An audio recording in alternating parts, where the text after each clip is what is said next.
Hi guys, for today's video malaka na tapag to sa atong school kami. Klase man ta karon. Nga naman na basta mga good student ba eskwela jud.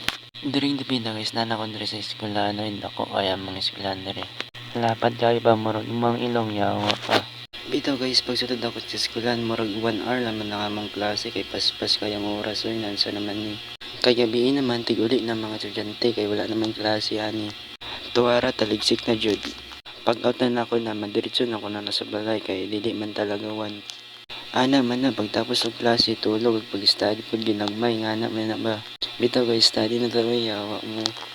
Na pag dili ka na kay study na yawa wala kay answer ani. Ana man na lesson learn ba lesson learn. Ayaw kalabala ka kay pasar ni. Bitaw guys first day of classes na ko diri sa national guys yawa kayo ay ninyo kayo. Ana jud na basta transfer. Walay kaila. Pero karon daghan ako kay ila dito. Bitaw guys, magmamit na lang tayo sa second quarter. Nahiya na ako dito. Aray ko, ito na yung pagkakataon ko para gamitin ko yung utak ko. Bitaw guys, makadistract yun na yung cellphone nato guys no. Di jud nato maiwasan na ni. Kung pwede lang sana tapon ko na to. Iwasan na lang natin ang gumamit ng cellphone. Bitaw guys, may kasanduan kami ni mama. Ma, sorry, hindi nakapasok sa 90. Pero ayaw kalabala ka kay pasar man ni. Nga man na.